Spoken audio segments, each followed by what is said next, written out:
तर पाहू शकता लहान पिल्लांसाठी एक नवीन गव्हाणी केलेली आहे आणि त्या गव्हाणीमध्ये ते चारा कसं खायचं चाललेलं आहे. आता हे 20 ते 21 दिवसाची पिल्लं आहेत लहान आणि त्यांना त्या स्पेशल एक गव्हाणी केलेली आहे आणि साईडनं जाळी लावलेली आहे. का तर त्या ज्या काय माझ्या मोठ्या पिल्लं आहेत किंवा माद्या आहेत त्यांनी ह्यांचं काही खाल्लं नाही पाहिजे ह्याच्यासाठी हे गव्हाणी केलेले आहे. आणि त्याच्यामध्ये 2 ते 3 तास त्यांना ठेवलं की त्यांचा चारा तो त्या पद्धतीनं खातात आणि नंतर रिलॅक्स झालीत की मग त्यांना आईजवळ सोडतो, कारण दूध वगैरे पिण्यासाठी. आणि मीही संध्याकाळची वेळ आहे आणि संध्याकाळच्या वेळी शेडवरती आलो होतो, तर पाहिलं तर पिल्लं रवंत करतायत. मी आश्चर्यामध्ये झालो की हे नक्की कशाचे रवंत करतायत. तर आम्ही त्यांच्यासाठी एक वेगळी गव्हाणी केलेली आहे आणि त्याचा ते चारा खातात, त्याच्यामुळे ते रवंत करतात. आता हे 20 ते 21 दिवसाचे आहे आणि ते स्वतः रवंत करते. जर नुसतं दूध पिलं असतं किंवा नुसतंच दुधावरती असतं तर त्याने रवंत केली नसती. तर ते काहीतरी चारा खुराक वगैरे ह्या सर्व गोष्टी खाते, त्याच्यामुळे ते रवंत करते. असं नाही की वेगळ्या पद्धतीनं किंवा वेगळ्या पद्धतीचं काय आपण त्यांना करतो आहे. पण प्राणी कधी रवंत करतो जेव्हा त्याने काहीतरी खाल्लेलं असतं किंवा काहीतरी खात असतो तेव्हा ते चघळल्यासारखं करते. आता ते बारकं पिल्लं बघा, तुम्हाला ते म्हणजे तोंड हलवताना दाखवते.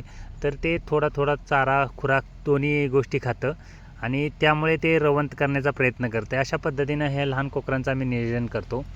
20 ते 21 दिवसामध्येच त्यांना चाऱ्यावरती आणि त्यांच्या आईचं दूध कमी पडतं. आता ही त्यांची आई बघा उभी राहिलेली, लगेच ती दूध प्यायला चालू करतात. आणि इकडे एक ग्रुप आहे, हेही त्यांच्या आईसोबतच असतो, वेगळा काय नाही. आणि तुम्हाला एक मजेशीर गोष्ट म्हणजे ह्या कोकरांना आपण वेगळा कुठलाच फॉर्म्युला किंवा बाहेरचं कुठलंच टॉनिक वगैरे वापरत नाही, कारण नॅचरल पद्धतीनं जे राहील त्या पद्धतीनं. आणि त्यांना स्पेशल गव्हाणी केलेली आहे तीही मी तुम्हाला दाखवतो. आणि त्यांच्यासोबत अजून एक नवीन प्लेयर आलेला आहे. आता बघू शकता हा नवीन प्लेयर आलेला आहे आपल्या भरतीमध्ये. आता नवीन हा प्लेयर 3-4 दिवसाचा छोटासा प्लेयर आहे आणि एकच आहे आता सध्या तिचा.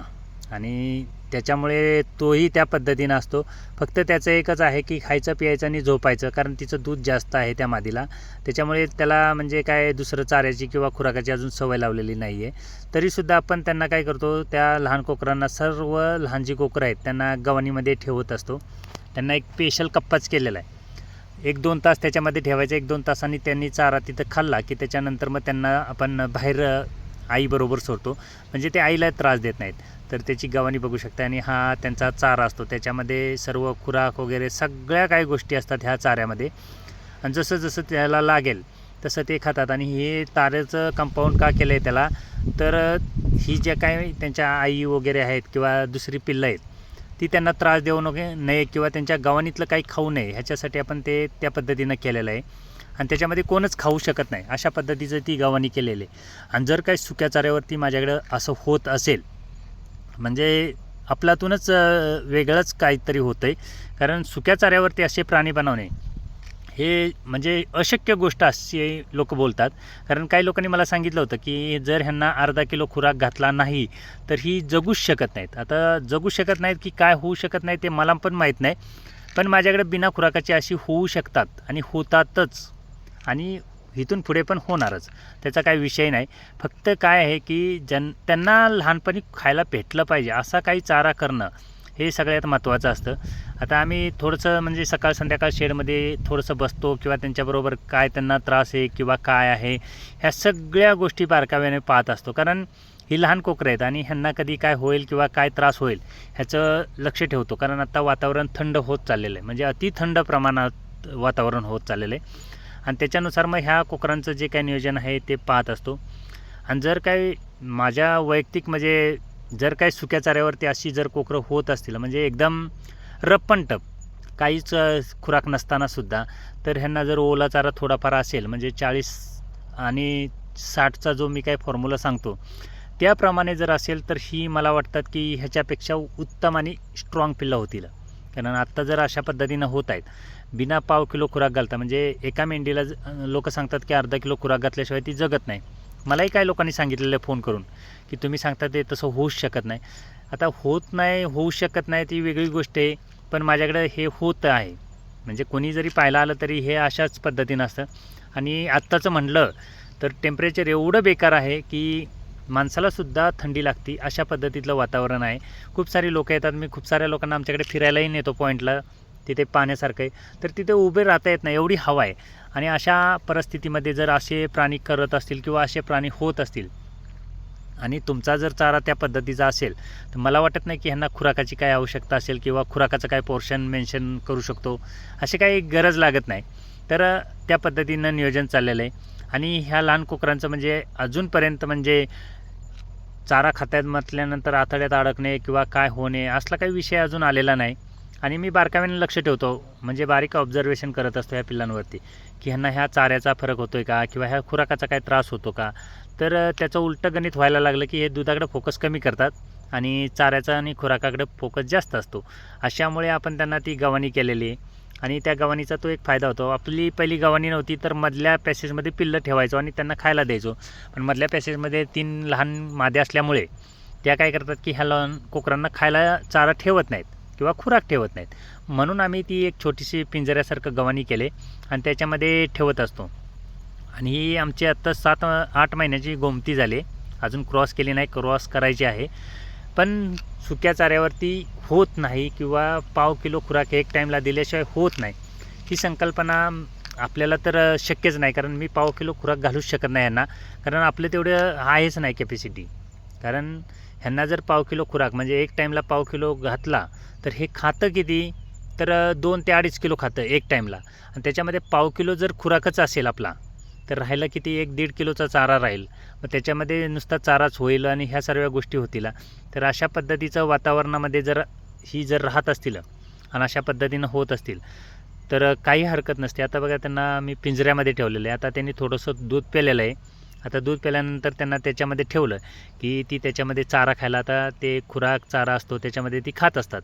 कारण त्यांना माहिती आहे ह्याच्यामध्ये आपल्यासाठी स्पेशलच असतं आणि ते त्यांना खायचंच असतं, त्याला पर्याय नसतो. हळूहळू थोडं खातात ते आणि त्याच्यानंतर ती तिथंच त्या कप्प्यामध्ये रेस्टमध्ये बसून राहतात. पाहू शकताय चारा काय क्वालिटीचा असतो आमचा. तर आमचा चारा वगैरे काही क्वालिटीचा नाही किंवा काही पोर्शन क्वालिटीचं नसतं. पण तरीसुद्धा म्हणजे अजूनपर्यंत तर मेंढीपालनात त्रास नाही. तर बघू शकता 20 दिवसाचं पिल्लं अशा पद्धतीनं चारा खातं आहे. काही प्रॉब्लेम नाही. पण मला एक ह्याच्यातून समजायला लागलं की लहान पिल्लांना जर ड्राय मॅटर आपण जर दिला म्हणजे सुक्या चाऱ्याचं प्रमाण, तर त्यांना लघवीचा काय प्रॉब्लेम येत नाही.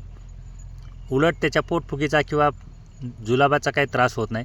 तर त्याची जी हेल्थ आहे ती एकदम त्या पद्धतीनं राहते. त्यांना कुठलाच दुसरा वेगळा त्रास होत नाही, अशा पद्धतीचा आहे.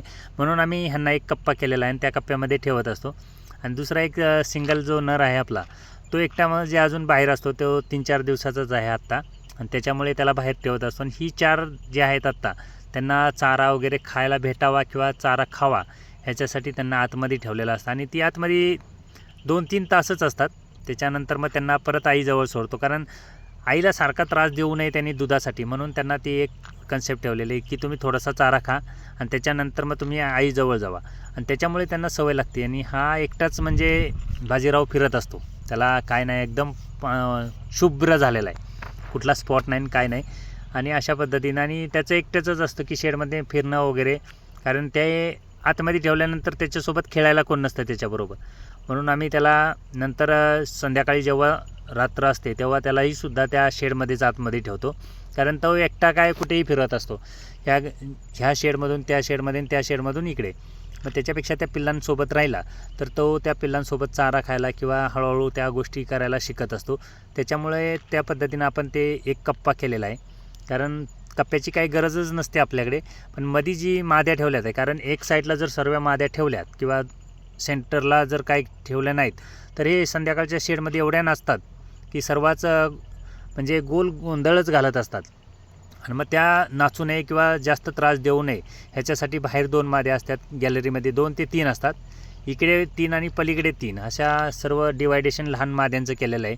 कारण ह्या लहान माद्यांचाच खेळण्याचा एक मूड असतो आणि ती खेळण्यासाठीच त्रास देतात. आणि मग ह्या लहान पिल्लांचं खाण्याचं काही नियोजन नाही किंवा काय होईल, म्हणून आम्ही त्यांना ते एक तारेचं जाळीचं कंपाऊंड केलेलं आहे आणि त्याच्यामध्ये आत ठेवत असतो. 1-1.5 तास ते त्याच्यामध्ये थोडंफार खातात. त्यांना थोडीशी खुराकाची चव लागते, चाऱ्याची चव लागते आणि त्याच्यानंतर त्यांना पुन्हा बाहेर काढतो. आणि त्या पद्धतीनं ह्या लहान पिल्लांचं आम्ही नियोजन करतो. त्याच्यामुळे आम्हाला कुठलाच ह्या पिल्लांचा म्हणजे जुलाबाचा, पोटफुगीचा किंवा जास्त दूध झालं वगैरे ह्या सगळ्या गोष्टींचा अजिबात काही त्रास होत नाही. आणि सुक्या चाऱ्यावरती जर असं होत असेल, आता ओला चारा तर आहेच नाही. त्या पारनेरवाल्या दादानी आम्हाला एक मुरघास दिला होता. मुरघास क्वालिटीचा आहे, त्यांचा विषयच नाही. पण आपण ज्या आत्ता परिस्थितीत आहे ह्या परिस्थितीत आपल्याला सुक्या चाऱ्यावर सर्व नियोजन करावं लागणार आहे. त्याच्यामुळे मी अशा पद्धतीनं नियोजन केलेलं आहे. आणि जर काय असं होत असेल म्हणजे अर्धा किलो खुराक घालून जर तुम्ही करत असाल आणि मी न खुराक घालता जर असं होत असेल तर फायदा मलाच होणार आहे. कारण काय आहे, तुमचा खुराकाचा जो काय पैसा आहे तो एक्स्ट्रा होणार आहे. आणि आम्ही बिना खुराकाचं जर असं काही करू शकतो तर हे आमच्यासाठी प्लसमध्ये आहे. आता ह्यांना जो काही पावडर फॉर्ममध्ये चारा मी करतो, खूप सारी सर्रास लोक करायला लागलेत. काही हरकत नसते, कुणालाही त्रास नसतो त्याचा, मलाही त्रास नाही कोणाचा. पण एक होतं की त्यांच्या ज्या काट्या आहेत किंवा काय जे आहे ह्या सर्व त्या चाऱ्यामध्ये यूज होतं. म्हणजे आपण जे काही विकत घेतो किंवा सर्व काही गोष्टी करतो त्या सर्व चाऱ्याचा वापर ह्या सर्व पिल्लांसाठी होत असतो.